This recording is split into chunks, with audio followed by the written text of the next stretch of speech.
Joining us today are individuals who work within the foster care system within Wisconsin, and specifically Rock County. Natasha Francek is the Foster Care Regional Director of the Southern Region for Foundation's Health and Wholeness. She is responsible for the licensing of new families, as well as currently case managing the licensed homes and supporting the families and children. With her is Collin Drew, the Recruitment Manager of Foster Care with Foundation's Health and Wholeness. He works closely with many families throughout the state, recruiting and supporting each office and family through the licensing stages. Danae Larrabee is a licensed foster parent through Foundations and has fostered to adopt within the last 2 years. They'll be talking about the foster care system and the need for, foster care parents within Rock County and throughout the state. Thank you.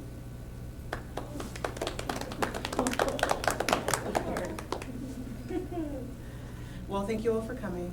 Just to kind of start, this is going to be very relaxed. Ask questions as we kind of go if you have any questions, and at the end we'll also have time for questions and answers. So I'm Natasha. I am the Regional Director. Our office is based here in Janesville. So we're going to be talking about a few things, but I'm going to kind of hand it off to my colleague here, Collin, and he's going to be talking about just foster care in the basics in the state, and then we'll kind of talk about it in Rock County as well. Cool. Awesome. Cool. Yeah, thank you guys. Are you guys all comfortable with my mask down? Is that all right? Yeah. Okay, cool. So yeah, like Tasha said, I also work at Foundation. I'm the recruiting manager. So I'm sorry, my my job is really to drive around the state and work with new homes, new regions, and just get people excited about foster care. Fostering is can be super challenging, but also super rewarding. And we're there to support our families and just being available to our families every step of the way. From the time you guys call us to the time you guys get kids placed in your home, we're there just to support you. And I do want to quickly clarify, we are based here in Rock County. We are a private organization. We're not associated with Rock County. However, we are based here in Rock County in Janesville. So we are private, nonprofit. So we have a little bit of different, kind of different ways of doing things compared to maybe your county foster care program and things like that. So what I think we should do is we'll show a brief video. It's about 5-6 minutes long. It's with some of our foster families, and that was mainly focused on teens. For the last year and a half, we've really been focusing on finding homes that want teens. We are open to homes that want younger kids as well, but right now, teens is obviously the biggest need in sibling groups. So this video, they're all foster parents of ours. Danae, you were not in this one. I don't think you weren't. So, but this is just going to be a video, just kind of talking about our program and talking about the need for teens. But again, specifically, we can talk openly about all of those. I am Crystal Nelson. I live in the Green Bay area. I've been a foster parent for 7 years. In October, we adopted our son, who has been with us for 3 years. The day was truly amazing. We had the courtroom half full with Foundation staff. It was really, really memorable for all of our family. Yeah, they have an ethical culture, and the staff really lives that culture, and they do their best to support us. We know the statistics. We know that 20% of children are going to age right out into homelessness out of foster care, and that 90%, up to 90%, may end up homeless. With each child, you learn something different, and you grow in a way that you would not believe that would affect you long term, but it does. It's a rewarding thing to be a part of, and it's difficult at times, but it's all worth it in the end when you see the impact that you're making. Working with the Foundation's team when we were training, it was like these counseling sessions. We came out feeling amazing. It was like, yes, this is what we want to do. If we can show a child unconditional love and what a healthy family environment looks like for even just a small, portion of their life, that it is so worth it. A lot of us were blessed with the opportunity to come from homes that we took for granted when we were younger, and to see those moments that our parents would really laugh at us now for saying is just kind of put out there that we had opportunities that these kids didn't have, and for us to share those opportunities and to give them opportunities that they wouldn't have had otherwise is really rewarding, because for them it's a matter of getting something in a place that they feel loved. Some seemingly small act of kindness can mean absolutely the world. Someone that is that needs it. There's just a huge impact that you can make on the life of a teen or a child in this area. There is a need to foster teens is because there is a sheer lack of services for them after they age out.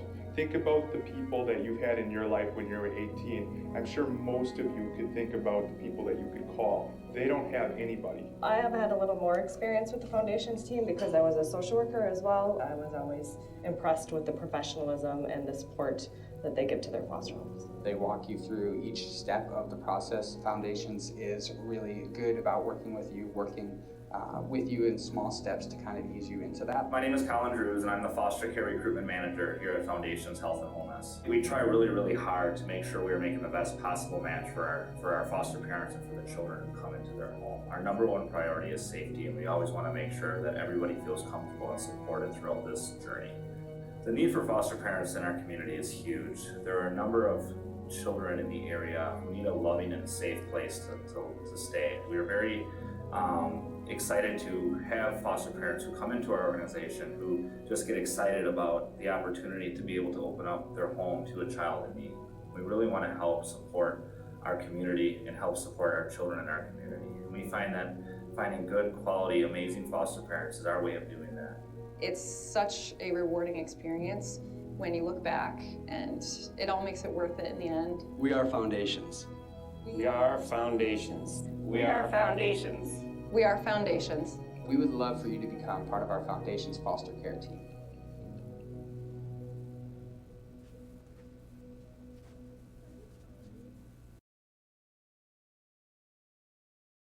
All right, so I'm going to talk a little bit about just the process and what it takes to become a foster parent through our organization. And then again, you guys please just ask any questions that you have throughout the process. But really what happens is you guys first decide if this is going to be something for you. Again, you guys came here just to learn, so we totally understand that. But at the end of the day, fostering is like I said, super challenging, but also very rewarding. What generally takes place is you guys give us a call. We do background checks, we do reference checks, and that kind of starts the process. Once those are received and once those are all good to go, we then will sign you guys up for training. Those trainings are all done within our own organization. Right now, because of the pandemic, we're doing a lot of stuff virtually. However, we are also doing things in person for people who do want to do things in person.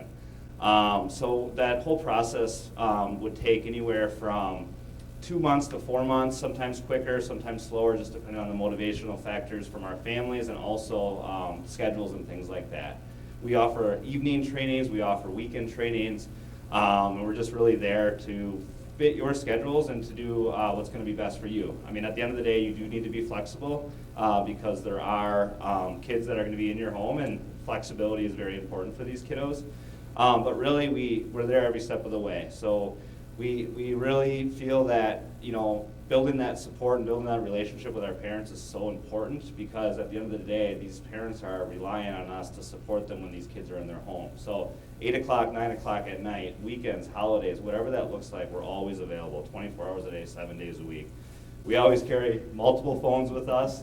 We always have a work phone and a personal phone, and we can generally be reached on both. But then really what happens is once you guys are a licensed foster home, we work with every county within the state. So what's different between us and the county is if you're licensed within a county, you're generally seeing kids from that county, which is great, especially if you want to help your own community. You know, you'd be taking in Rock County kids, maybe Dane County kids, surrounding areas. But if you were licensed with a private organization, you will see referrals from all over the state. We work with 71 out of the 72 counties right now. So we're seeing anywhere from 25 to 35 referrals every single week. And those are single kiddos or sibling groups that are in need of a home. So then as we go through the process, we get to know you guys really well. We get to know what your home's like. We get to know really what your personalities are like. So then we will find kiddos that come across our desk, and we will reach out to you guys. And we'll say, hey, you know, I got this sibling set of 2 children. You know, this is kind of what you guys were thinking or what you were open to. Do you want to take a look? Do you want to learn more? So then you guys will read up on that, learn as much as you can about those children, and then we will then call the county social workers together. We'll then, you know, schedule a conference call where we'll ask all of those questions. You know, we want to know anything about these kiddos, anything about visitation, anything about allergies, anything at all. And then if that all goes well and that sounds like it'd be a good fit for your home, we try to do pre-placement visits. So we try to have kiddos come to your house for the weekend, maybe 2 weekends if we're lucky, but sometimes it happens pretty quickly. Within those kiddos, if everything goes well for that pre-placement visit, kiddos would be placed in your home, and then we would start there as far as getting these kids into school, getting these kids into doctor, dentist, optometrist, all of those things that our staff will help with. And then we then support you guys, and these kiddos are in your home. You are technically you're their guardian. You're not technically their legal guardian.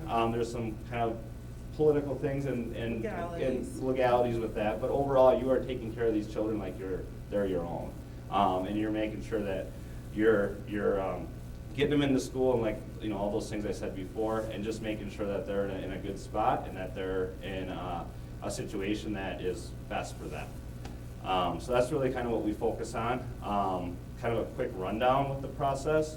But really we treat our families like our own families. We spend lots and lots of time getting to know them. We like to just really kind of go through the process and make sure that you know that we're always going to be here for you. Because I know at the end of the day, you're taking in kiddos that aren't yours, and that can be super, super scary. And we want to be there just to support you and to come over if we need to. That's really our main focus. But right now there's 7,500 kids in the state who are either in foster care or in need of a foster home. And we get, like I said, 35 referrals every single week. And we just can't place all of those kiddos. We can maybe place 2 or 3 of those just because there's not enough homes for these children. So that's really kind of the big issue that we're looking to solve here. So I guess, yes, please ask away. What happens to the kids that don't get placed then? Yeah. So Natasha, I'm gonna let you handle this, but for the kids that don't get placed. So when kids don't, or when we don't have a home for them, it's either they're in a shelter care setting, which is basically like a group home of sorts that they are able to go to up until they can find something. Unfortunately, what we've been seeing a lot over the last few years is that if there's not a placement for a child within the state, there have been several kiddos that have left the state to go to places like Tennessee or other states, and they go into group homes or residential facilities there.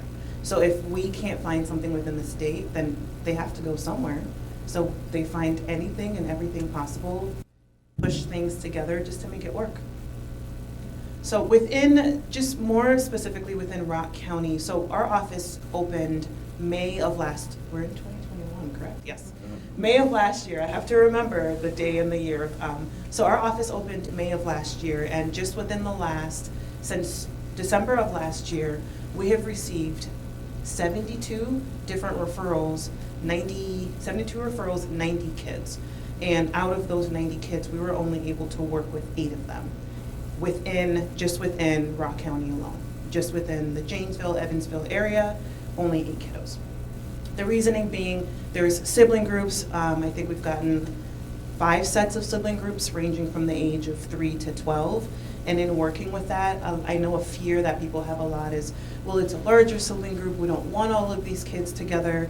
But I think one of the things about our agency that we like to do is we like to keep our kids together. We don't want to separate them because they've already been through a lot. They don't need to be separated and kept away from each other. They want to be kept together because that's the only other person that's ever going to understand what they've been going through. So out of that number, I think just the numbers alone, and I'm not very good at numbers, I can tell you that right now. I'm a social worker. We're never supposed to be good at math. But out of that alone, just the fact that we're only able to work with 8 within the last year, I think that is my goal for my office, is that I want to expand as best as I can and work with as many kids within this environment as I can. I've been with our agency for about 5 years now. Prior to that, I actually had a little bit of work with county level care, but that was in the state of Minnesota. So there's differences in between working with the county and working with a private agency. I think one of the things is there's no wrong way.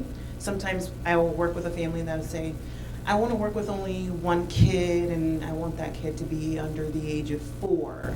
And I'll say, maybe you might be best suited for the county. Maybe it's something that can work better for your family. We don't want to turn anyone away from fostering. just because you don't work with us doesn't mean we don't want you to foster. It means you can go to either another private agency or you can go to the county. Everyone within this state is looking for a foster parent. Do we fight over it sometimes? Yes, but that's just normal. But we all just want to be able to help the kids in our environment as best as we can. Right now, I think I actually discharged my last two kiddos who were with Danae, who's actually started with me last year when we first opened up our office. So they've been licensed since January of last year with us, and they're kind of moving towards technically it's the third year, but they've had 2 sibling groups that have gone, that they've worked with, and they've adopted one of those sibling groups as well, because that was the goal that they wanted to do. So I think one of the things that's just a little different about our agency is, Collin's definitely right, we treat our families like they are our families, and Danae will probably tell you there's things that I know about her that you probably wouldn't know about normal people, a lot. But I think that's just the relationship that we build. That's just what, for me personally, that's what fostering is. Our foster parents work with our kids.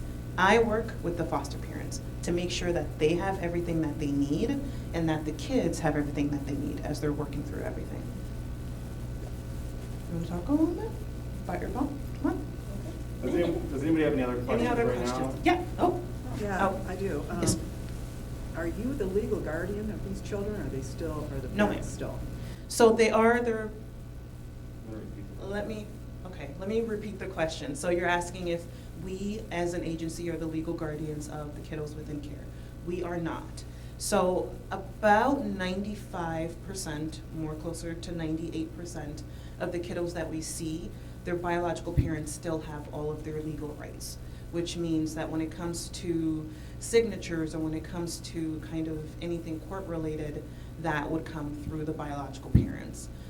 For the kiddos that do not, their biological parents are not involved or they don't have their rights, they are considered wards of the state or orphans, which is a really difficult word to listen to, but it is true. But no, we are not the legal guardians of the kiddos. Their parents are still the legal guardians. So there would be visitation from the parents as well then?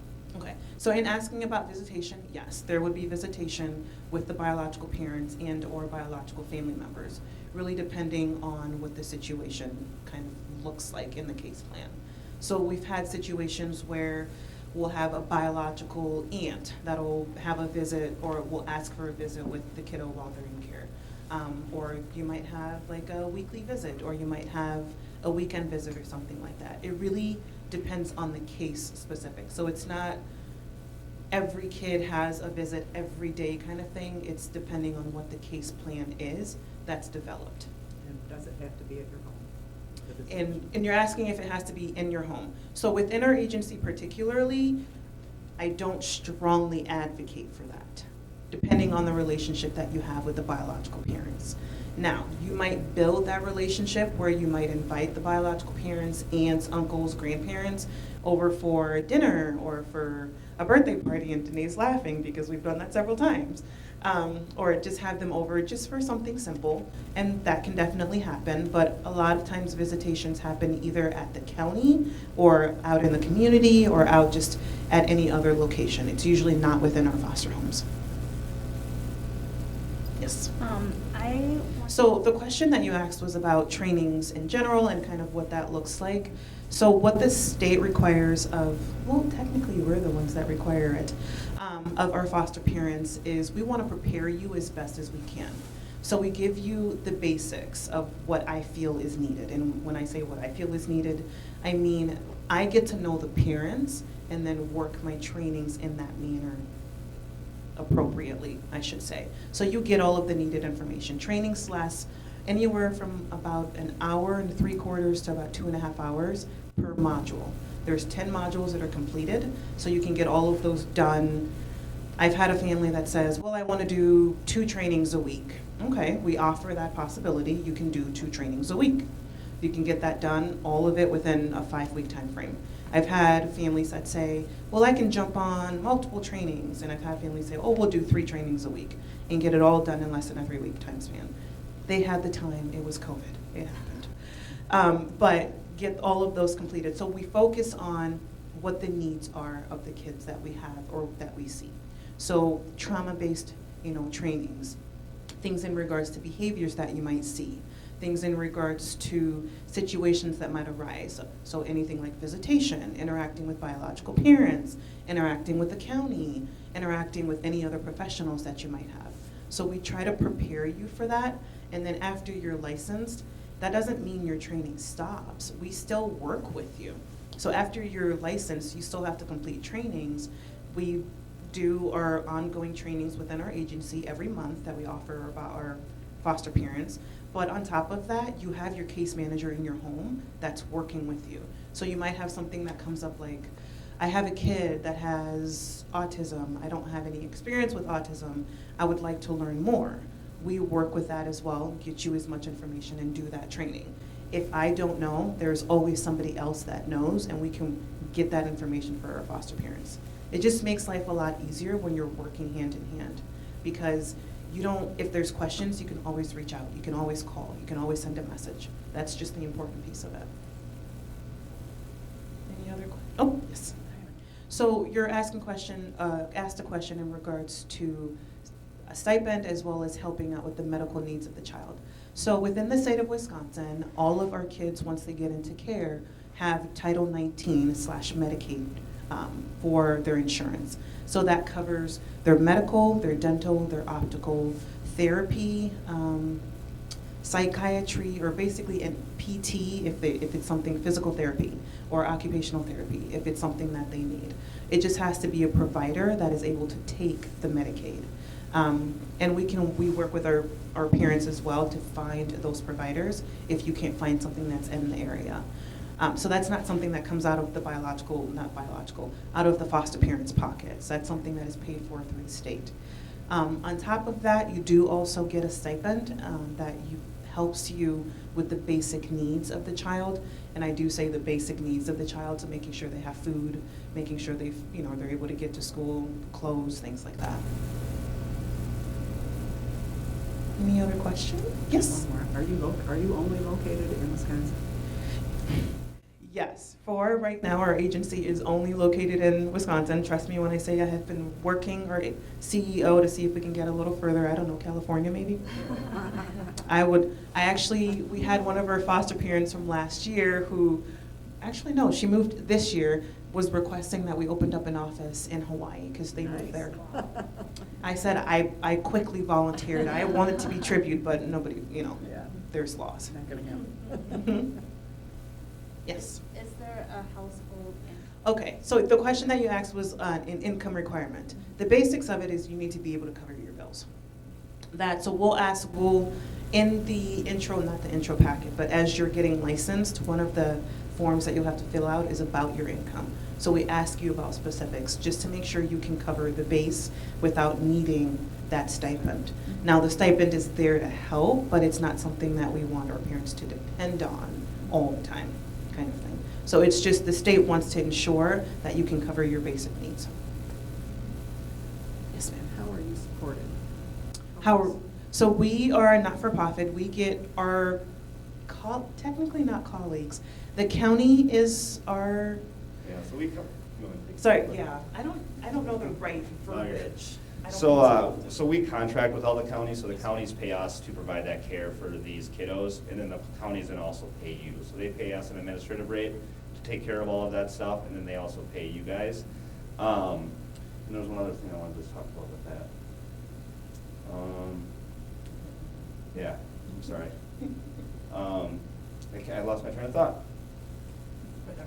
Like donors, grants? Oh, yeah, I'm sorry. So, yeah. So, yes, we're basically a lot of grants that come our way. We have an outpatient counseling center in Green Bay. Also, that's our headquarters. And then we have 6 other offices across the state for foster care. But yeah, we're grant funded, and then we're, contracting through the county. So the counties are paying us and paying our families for that.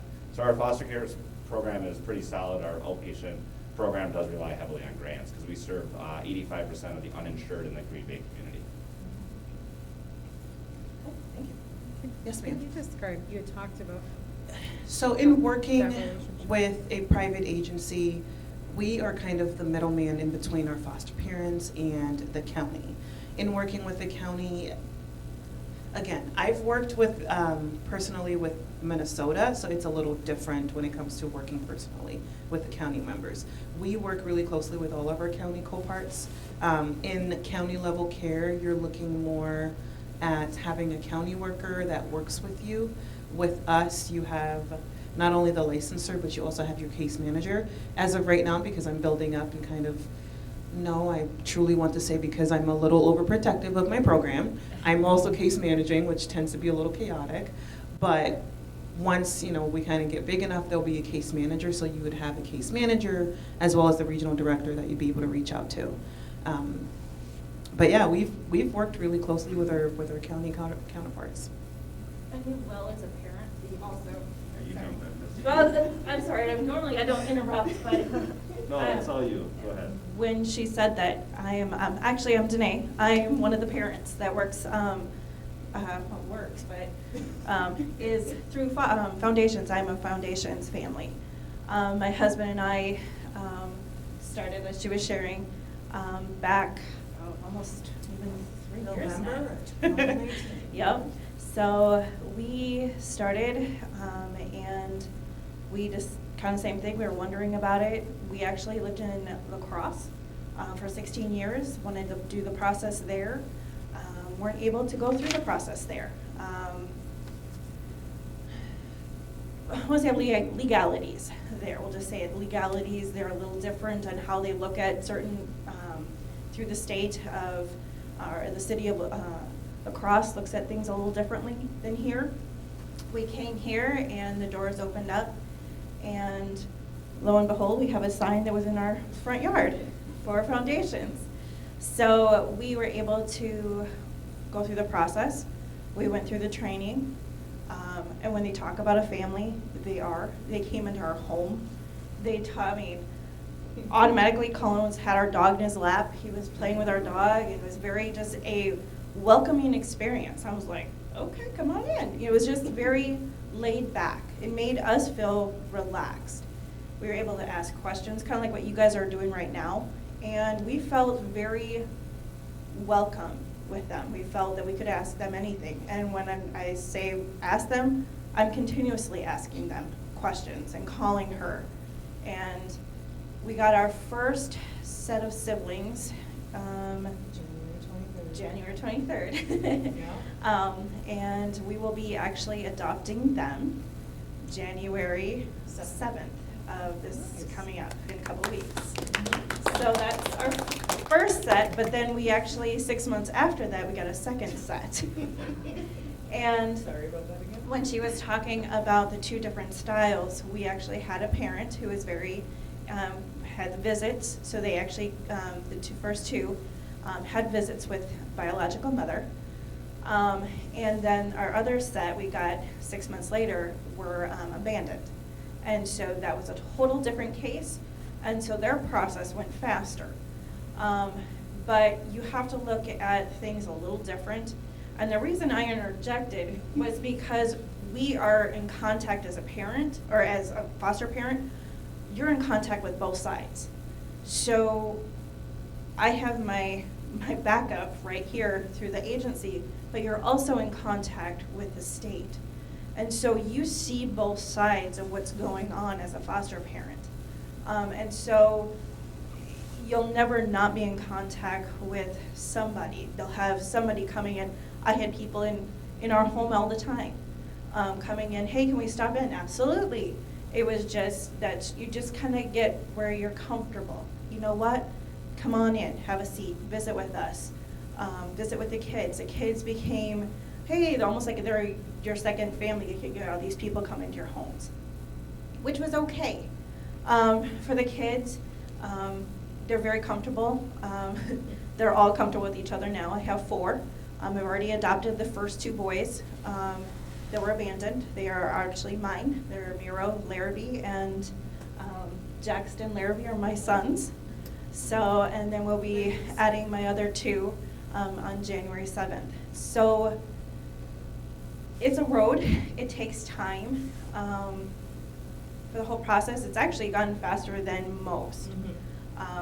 We, like I said, the mom, we didn't know how that was going to go, but that's okay. I'm still in contact with her. Trying to think. I have contact with the biological families on both sides. I'm very close to the grandparents on both families. It becomes an extended part of you. And how I look at it is those kids need the love from every angle.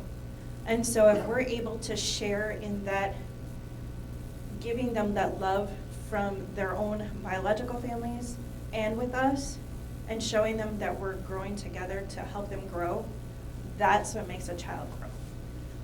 I also am very, like I said, with mom, I still send her pictures of the kids and kind of this is what we did on Easter, this is what we did for Christmas, this is Thanksgiving Day picture, first day of school. So even though she has terminated her rights, I'm still giving her that option, and I still show her that, because that's a hard thing as a parent, to give your rights away for somebody else to raise your kids. And so knowing that to help her, I'm trying to help her also.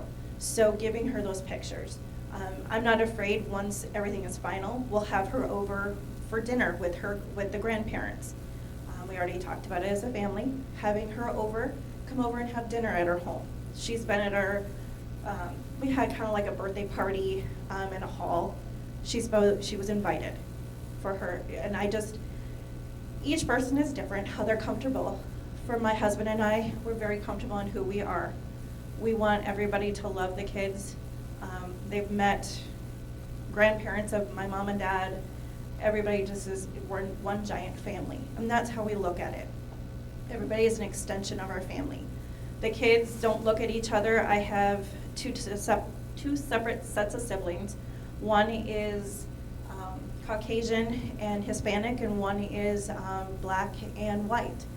And they honestly have blended together where people don't even know. And they look at us like, they're, because I have a 5-year-old, a 4-year-old, and 2 3-year-olds. And they're like, oh my goodness, are they twins? And I'm like, no, but and then, nope, they're not. And I kind of just let it go because I don't want to explain that they were adopted. Nope, they're just my kids. And I'll just leave it at that. And then unless somebody asks, well, how's that possible? Then I'll share my story. But I look at it this way, they're yours. And coming from an adoption part of it, even a foster care, from the moment those kids walked into my home, I vowed, no matter, if they were there for a week, if they were there for years, and they had went back, I would show them the love that they were just mine. I would show them, what, they invested in their time. I invested my love in them. They would remember me. In the beginning, they called me Mama Nay. And then as it got more close to the time, they started calling me just Mama, Mommy. Each kid is going to call you something different, but feel comfortable. Let them show you the love. Like I said, it's been a rocky road. It's been hard, and I'm going to be honest. Foster care it's hard work. But if you've got any kids of your own, it's hard work. But it's also been a blessing. I wouldn't have it any other way. My husband and I weren't able to have children. 20 years later, we're having children. I'm a little older in life now, but they're a blessing to us. And they've made our home a happy home. They filled a hole that hasn't been filled for 20 years. So would I give them back? No way. They're my children. And at times we sit back and we just go, they're a legacy to us. But even if we only had 5 minutes, and there's kids that have passed through our home before that have come in for respite care to our home. And just that moment that we've had with that kid that have passed through our doors, We hope that we laid a seed of hope in their life that they didn't have before. And that's what kind of foster care is all about. No matter if you just do foster care or if you do foster to adopt, it's giving that child hope. When right now, their world doesn't look like it's very hopeful. There's no hope in their life right now. They come with a lot of baggage. And it's being able to show those kids the love. My kids, when they first came, it was breaking down those walls. And I'm still breaking them down. Still things creep up that, and we'll just sit there and we'll talk and cry together. But looking back at pictures, and I know I was giving her a school picture, and just how they've grown. And just the opportunity as a foster parent to now a parent,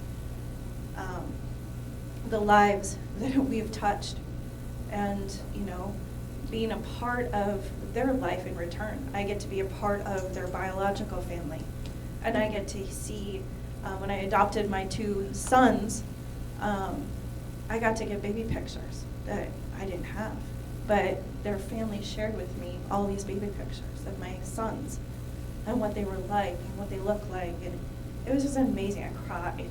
I'm an emotional person, sorry. But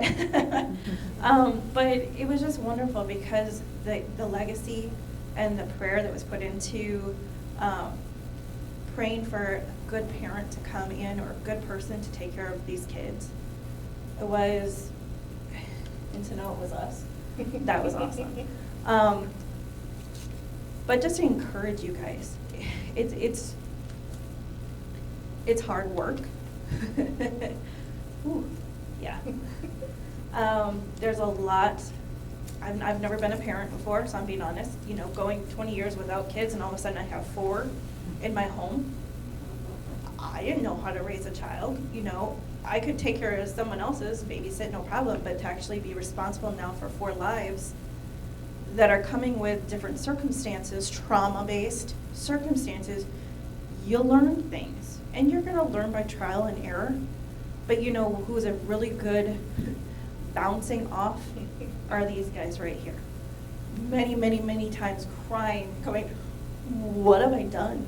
And she's going, you got this. And just giving me that backup going, you can do this.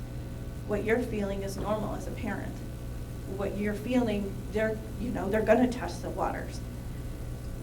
To now looking back and going, okay, yep, it was green, as you called me when he first met us, that we were very green, to now where we're enjoying being a parents, enjoying seeing these 4 lives grow.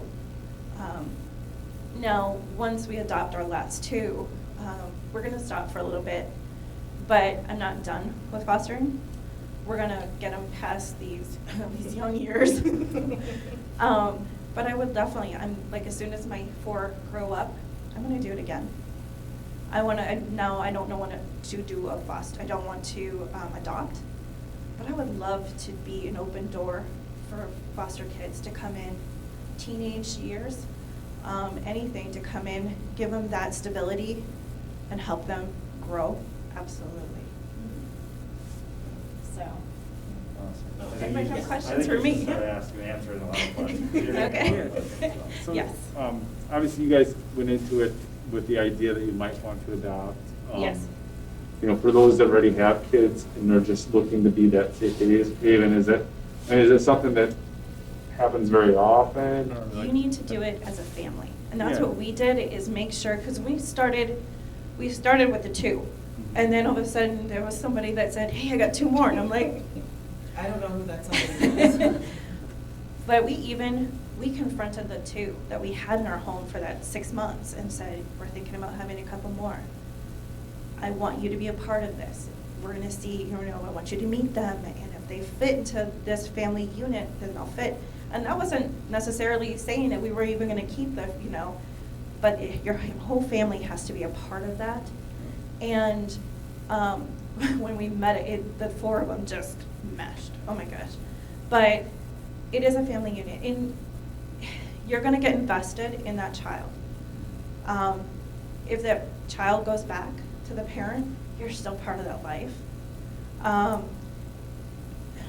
Is that kind of what you're asking, or? I think 85% of our kiddos go back home. Yeah. The majority of our kids go back home. In 2019, I always use that because that was pre-pandemic, we had 105 kids in care. At the end of the year, 13 kids were adopted that year total. So if you look at it, about 10% of our children were adopted. So adoption isn't usually the end game for a lot of these kids. However, it does happen in any situation. It's 4 for 4. But usually, It wasn't originally. Yeah. Now, my first two was what's called reunification, where they were supposed to go back with mom. Reunification with the end adoption. Because we've always said that we would adopt. And no, that was when we sat down with our caseworkers, they said, what would you, we were like, well, we would love to adopt. But we're open. And so it was reunification with the end option for adoption. Through mom's part and not working on her end, it turned into that. So we could have lost, we could have, our first two could have gone back to mom. But we looked at it as whatever time that we have with them, we were gonna invest whatever we can in their lives to make it better. And that was just, and one thing nice too is that we got to actually get to meet them. They got to come into our home. So you don't get to just read on paper, you get to meet them, to see kind of how they interact with you. Because that was one thing I'm just going, you're just gonna hand me two, go, bye-bye. Wait. No, they actually give you time to kind of see if they fit, how you feel with them. Because and things do come out past that point, but you kind of get a feel. How did you think it went? How do you feel about it? To make to kind of say, no, not comfortable with this, or yes, they fit in perfect. And like I said, our case is, ours is definitely different. But like I said, it was reunification. 7 months into, sorry. About 6-7 months into the plan is I kind of started preparing them like, yes, reunification is the primary goal. This is what we're going to work on. We need to go through or start to figure out what that distancing piece looks like, what that transition piece looks like. Your heart is going to be broken. How can you grieve appropriately? How can you send these kids back? Even if you're not comfortable, even if you are comfortable, how can you send them back and you yourself be okay? That to me is the importance of it, is that I need to make sure that my parents are okay. So they need to go through that grieving process. So it was, okay, so what do we need to do? We're gonna prepare. Okay, so maybe a pizza party. Let's go ahead and do something fun. I've had kids, return either home or go to another foster home that it might not have been the game plan of the foster parents, but it was the plan that had been developed. And I planned with them and I said, this kid is going wherever it is that they're going. They're leaving your home. Whether it's your choice or not, you need to be prepared for it. How can we prepare for it? Some people do like, it's gonna sound really, really bad, but like a Last Supper, where you do something really, really fun the last night or the night before, get something fun, start packing the kids weeks prior so it's not you bawling your eyes out as you're packing a bag kind of thing. Because you're not gonna be able to explain that to somebody, a kid who's watching you, even if they're 14. They're watching you going, are you insane? Why are you crying? I don't understand any of this. I'm just going to this and this place. But for yourself particularly, you're going through that grieving process. That child has been through that grieving process already. You are a stop, and that they have cared about, that they have loved, that they have actually paid attention to, but they're continuing on. You then have to continue on as well. Grieve them, just kind of get to the point where it's gonna be okay, and then you can move on. Any other questions? Yes. Are there, Yeah, so you're asking about housing requirements. So we've had foster parents from having basically a lot of different kinds of housing, apartments, condos, houses, things like that. I personally don't live in a house, and I would never want to at this point because I don't shovel or plow or do anything snow related. But as long as there's a bedroom available for that child. Now, sometimes we have our foster kids that do share rooms with biological kids. It's making sure that there's requirements to that, like making sure they're same sex, and if they're not, then they're within a certain age range. So there are requirements from the state, but it's making sure you have a safe and stable home as well as a room for that child to stay in. We don't want the kids sleeping on like the couch. We also don't want to kick you out of your bedroom if it's a one-bedroom apartment kind of thing, because that just doesn't make sense. So it's making sure there's a space available for that child. And multiples can share the same. Yes, so, yep, multiples can share, if it's a sibling group, multiples can share the same room. The same room, my goodness, I didn't repeat that question. When we got our first, when we got our first siblings, it was, they're both, it's a boy and a girl sibling set. We actually had a room for them, and we actually had, as long as it's a distance, there's regulations, there has to be a certain distance between the beds. But both of them shared the same room. It's actually, they liked it at first like that because of coming from other areas, it's a security. And so knowing that they're together, it was a very comforting experience for them. They each had their own beds, but they shared a room. Now as they've gotten older, my daughter is in her own room, the boys are in a room. Now there in itself is, we have 3 boys in a big room, but it's bunk beds. So it's a bunk bed and a single bed. And then my daughter has her own bed, and you're not filling up any more rooms. I think you have one more bedroom. The funny thing about this is the boys kicked mom and dad out of Master Suite. So the boys now have one bed because it's huge and they can all jump and all these guys. We moved downstairs. But like I said, as long as they have their own room, like I said, we had to do some shifting around, and that's something they'll work with you and look at your layout of your home and help you with. They walked with us through, and the kids, like I said, they shared a room. And so they were very comfortable with that. I don't think, honestly, they would have been comfortable without it, but my kids were also very young when they came to us. So now that it's their home, they're comfortable, and then there's a certain age limit that they age out of, that they have to be in separate rooms. And it's just kind of when you start getting into that, getting older, yeah. But other than that, no, they can share a room as long as there's space. So, is there any other questions for me? Anybody? What niche do you serve that our current system is failing at?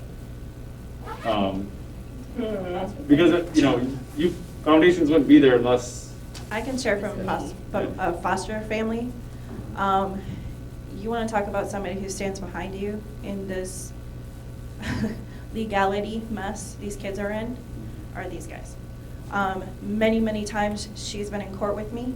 Many times she's right there in meetings. She's my backup. She is there at any moment. Anytime I need her, she's there. She's there when they come into my home, she's there. You sound like I have a life. Pretty much. But they're there as a support, not just for the kids, but for you as a family. You want to talk about, that's awesome. I've seen a lot of families that have not had that backup, and they've almost been thrown kind of to the wolves, and that is hard. When you have a support, like Foundation gives to their families, it helps you as a foster family go through the trials, goes through things that you're going to experience with the children. You're going to experience things through court, experience things, crying, emotional things. They're your backup. They're your kind of like, you almost help you hold your shoulders up to go through those situations, those hard times of reunification. They're there. We thought, honestly, we were going to lose our 2 back to home. That was hard. It was heading down that road. And like she was saying, preparing us, okay, you can't cry in front of the kids. They don't understand that. You know, when you have to hand them over for a visit, because it's what they say has to be done, and having to drive them to their visit and leaving them where they are with their mother, their biological mom, was the hardest thing. But I had to do it. Drive away, and I call her, I can't do this. Yes, you can. And come back and get them. And their smiling faces inside them going, you know, you're dying inside. But you do it because you're showing that love to those kids. They're here for me. They were here. She was here for me in those moments. And that's what Foundations gives you guys and us that I want to say they don't. Foundations is a different organization. I've talked Foundations up a lot because I have quite a few families that I know that are not through private organizations, and they've dealt with things differently. One of the things that makes us different than a lot of other agencies is that we are on call 24/7. And a lot of people are like, oh, you can't possibly be. My phones are actually right there. We are on call 24/7. And we give that support to our parents, and a lot of people are like, well, don't you get phone calls at weird hours? No, because my parents know for a fact that if they call, I know that it's something they need to talk to me about. I'm here if they want to just yell and scream, and that's how I present it. You need to yell and scream at me. You need to curse at me. You need to cry at me. Because when you go in front of your kids, when you go in front of a county worker, when you go in front of a professional, you are going to be a person with an armor without a single chink in it. You are going to be strong, and you're going to be good. Because at that point, you can walk back and break down. Because I will be here to walk you through it. That's the level of support that we provide. And I think that's what makes us different. Now, it's not good, it's not bad, it's not one way or the other, but I am definitely biased when it comes to our own agency, is we provide that because we treat our parents like our family, and we want to be there for them. There's, when it comes to like birthdays, and when my parents are struggling, when there were times that I saw Danae was struggling, and there was just things that was happening. I was the first person that said, you need to go away, like literally leave your children and have somebody else look at them because you need a break. That's what I do. I get to be the bad guy so you get to look good. That's my job. That's the bottom line of it. I protect you in my bubble so you go out looking good. Yeah, I mean, at the end of the day, we're just truly there to help and guide you guys through it. When we say the wolves, there's a lot of things out there that people don't always pick up their phones, or people don't always respond, or it's 5:01, I'm no longer on the clock. Like, my wife works for the organization as well. She's a regional. She's Tasha's job in Appleton, so it's like, it's a lifestyle for us. It truly is, and that's kind of how it is within the entire organization, from our CEO all the way down. Our CEO he's my direct supervisor. Just his vision and his passion for wanting to do this it's so amazing, and he feels like growing the program is what we need to do because of the support. I hate talking like this, but I've never been to an organization like this. I've been here for 7 years, and the culture is just amazing, and how they treat us and what they allow us to do and the autonomy they give us. They really give us the opportunity to shape our regions and shape our staff however we feel is going to be best to support our families. So when we say the wolves, we know that certain times you guys need us, and certain times you won't always be able to get somebody on the phone within other organizations. Again, not every organization, but that's just what's different. 2 o'clock in the morning, I've gotten a call from one of my families. Teenager came home from a party, wasn't good, and we figured it out. I showed up to the house at 2 a.m. and we talked it through, and we got it figured out. Luckily, they live like 1.5 miles from my house, so we do that. But that's just truly what it is. At the end of the day, we're super transparent with you guys because we are placing these kids in your home, and we're the ones that are having to respond to you. So the last thing I want to do is place a super aggressive kid without telling you this, because guess who you're calling at 8 o'clock at night when that kid's kicking a hole through his door? You're calling me. And then I have to spend that night figuring out what we're going to do with this kiddo. So we're so cautious with these kids that we're sending you Because at the end of the day, we're there to help and support you too. So we're not gonna send you kids that we know are gonna blow out of your home. We're not gonna just try to fill beds. We're not in that business at all. We're in the business of making sure that this child's gonna stay in your home until they either get adopted, age out of foster care, or return back to biological parents' home, is our end game. So, and if there's ever any issues during the process, or if you ever have any questions or concerns or frustrations, like Tasha said, we want you guys to talk to us. We want to be your verbal punching bag. We want to just be there to listen to you, because like Danae said, it's so challenging, foster care, but it's also so rewarding at the end of the day. They are your shield, and that's what I was trying to say, is there's so many wolves out there at the government agencies, but they have protected us. They have been our support. They have held our arms, our hands, handed many tissues. And would I change it? No. Like I said, it's a challenge. It's hard work. That's always being a parent, for those who've been a parent before. But it's so worth it. To see those little lives look at you and to see them grow, to smile, to laugh, to, you know, and just to know that you're a part of that. I wouldn't change it for the world. I wouldn't give my kids, no, they're mine. And there's farewell. Yep. Yes. For the kids where reunification is the goal, is there an average length of time that they spend with the foster family? I've been telling families 9 to 13 months. About 9 to 13 months on average. The question was average length of time for stay in care. It is 9 to 13 months. Like I said, like Collin said, it is our goal that once a child enters, my goal specifically, once I place a child into a home, that is either the home they're going to be adopted into, or that is the home that is their last stop before they either go back home or they're adopted. That is it. I don't want to place a child in a home. It's not about putting a body in a bed, because the simple point of it is I'm the one that you're going to call when things go wrong. I'm the one that's going to get those text messages. I'm the one that's going to be sitting with you as you're struggling. It doesn't make any, again, it's my own biases, but it doesn't make any sense to do something like that when my parents get hurt. It just doesn't. So the length of time is 9 months to about a year. Yeah, we had kids, I've been here, like I said, over 7 years. In my first week, we had a sibling set of 4 replace one of our homes that were supposed to be there for 6 months.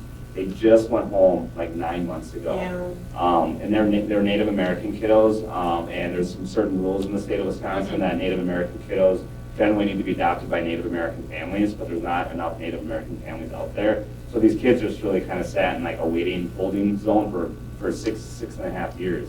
And then they actually did go back to a biological family member, so it was really awesome at the end of the day. But I mean, I could tell you 9 to 13 months all day long. It could be 6 months, it could be 4 years, it could be forever. But again, if a family's not up for an adoption, or if it's something that's not their end game, you know, we do have families that, you know, maybe they're older. You know, we have a family who's actually in their early 80s, and they're not going to adopt, but they were open to fostering a child, and if that child does need an adoption, they're willing then to do whatever they can to make sure that child gets to a good home where they can be adopted. Obviously, there's that grief and that hard stuff, but some families just need to be realistic with themselves and their own skills and abilities and their age. Yes. So you talked about the ages of the kids you have. You said there's 3, 4, and 5. I have 2 3-year-olds, 4, 5. So how does that work with childcare, preschool, stuff like that, if they're not in school age yet? You want to know? So you immediately want to get on the ball with making sure they get into school. One thing that they offer is so many resources. They want you to start checking into things, birth to 3, for the kids, making sure that they're not needing any support, learning disability, IEPs, all that kind of stuff. If you want to start rolling on that stuff, then from there, there's Head Start options. There's so many different options out there for learning for kids. One thing that was nice for us is I was able to drop out and become a stay-at-home mom. But there are childcare options. There's always options through that can be covered with Wisconsin Shares. So you also, so there's options out there. Head Start, I know that I think our younger 3 go to Head Start. But then there's also, if I had to work, there's daycare after it that I could have used. It's not necessary. But, you know, everything is kind of, the resources are out there. Follow up with your leader. They will push you in, okay, you need to get this checked. You need to, you know, maybe you need to have, you know, birth, especially if you have a younger one, birth of 3 kid. That's a big resource that's out there, because then they'll get you into the what next, what next, what should you follow up with next? Who should you follow up with? No, some of the kids have missed that. A couple of my kids were supposed to and didn't. Some of the foster families didn't. And so then I came in and I started getting that ball rolling. Basically getting those kids evaluated to see where they're at, what they need, what resources. And these guys have so many different avenues that can, hey, get it going. Let's go, get them into the doctor, get them into, you know, but there's so many things that you're offered as a foster family. You don't just have to drop everything for your, you know, for these kids. They're going to be part of your family. What would you do with your own kids? If they have to go to daycare, that's exactly what these guys would do. Go to daycare. The state of Wisconsin pays up to $900 per child for Wisconsin shares, so daycare costs are generally covered under that. Kids, technically, they cannot be homeschooled, so they have to go to generally a public school. If they go to a private school or a faith-based school, we have to get permission from the biological parent, and sometimes those costs aren't always paid for. So that is what you have to take into consideration. But daycare costs are generally paid for. We don't want kids going to daycare 6 a.m. to 6 p.m. Monday through Friday. But, you know, an 8 to 5 or, you know, 7 to 3 or 7 to 4, we just don't want kids being in daycare for 12 hours a day. You know, I know in some situations that does happen, and we're going to talk about that, but overall, we want to make sure kids are able to come home and spend the evening with their family. You talked about like faith and stuff like that, so like, if the parents have legal rights over them, can they dictate and say, well, my child has to go to church? Or, you know? Yes. So a biological parent does have the right to say, I do not want my child to go to this specific religious. Have you ever had that happen? I have never had a parent or kind of say, no, I don't want my child to go to church, or no, I don't want my child to be a part of Sunday school, or no, I don't want my child to go to, no. Have I ever had that happen? No, I have not. But the possibility is there, and the conversation should still be had. Because the way how I view it is, if it was your child going into somebody else's home that was not of the same faith as you, would you want them to be thrown into something that you weren't comfortable with? Or would you much rather have that conversation be had? It's just, it's better sometimes just to have conversations and just to be open. Slightly open, only slightly. Yeah, and I guess I was more going the other way, like, are they gonna be like, hey, you have to take my kid to church on Sundays, and No, I haven't had that happen either. Okay. I've had some parents that are like, well, yeah, we went to Sunday school, and I'm like, okay, that's basically it. So there's questions that are asked, and if you don't go to church, but here's what I will say to that when it comes to faith-based or non-faith-based. You need to ask that question. Because if you are a family that goes to church and participates in church-related activities, or you go to the mosque, or you go to the temple, or anything like that, and you participate in it, you need to be open with us, because we could be open with the workers, as well as the biological family. We do not want this child to come into your home, and all of a sudden you have someone saying, I don't want my child going to this and this and this. Then that's a fight that would have to occur, and we don't want that to happen. If it's not a good fit, it's not a good fit. We're not gonna force you. It is, at the very end, it's your decision. Make sure it's a good decision for your home and for your family. That plays right into the child, where they're coming from. So say you're a family that doesn't believe, but he was raised in a family that is. Mm-hmm. You have to be able to blend at times. So if he wants to, a child wants to sit down and say a prayer before they eat, you have to be, as a family, supportive and, oh, okay, they're used to doing it, so you kind of, out of respect for that child, make, oh, okay, we'll join you, you know. You kind of have to give and take until you kind of, things kind of work with you, because their child is giving up their whole life. So you kind of have to work with what they're used to and their beliefs and their their traditions, and you're bringing their traditions into your life and your traditions, and you kind of have to make your own together. My question was just a clarification. He says that Wisconsin Shares offers $900, and then in what period of time? Yeah. So, I was gonna say, don't quote me on the exact 900. It's It was no. Is it No, 900 I or mean, just to have an idea. So really, Technically neither. what is that? Per Is it se. 900? There isn't really an exact amount. So they basically are gonna cover most daycares. Yes. And what that happens is if a child is placed in your home, let's say on like April 12th, there's a good chance that you're gonna have to pay that month of April, but then we will get reimbursed by the county in which that child is from, or the Wisconsin Shares through the state. So generally, like the first month and a half is a lot of times covered out of pocket by our foster parents, but then that is reimbursed, and then that is taken over and it's directly taken out of the Wisconsin Shares stuff for childcare. Yes. So you do receive Wisconsin Shares, but sometimes it doesn't cover all of daycare. It's at that point then we go to our partners and we say, hey, there's $80-something, there's $100-something left over. Let's cover it for these foster parents. Now, with that being said, this doesn't mean that the kids can go to, and I'm gonna say this word and everybody's gonna blink at me, but the bougiest of bougie daycares where they're drinking like almond milk out of a champagne glass kind of daycare, but they can still receive, it's a daycare that they can go and receive care from. I know, I use big words. Awesome. But, yeah. Cool. But anyways, we will be here, definitely come up, ask any questions. We have pens, folders and things like that. If you have any additional questions, my card's here as well. You can always reach out. I'll have my phone. But anyways, thank you all for coming, really appreciate it.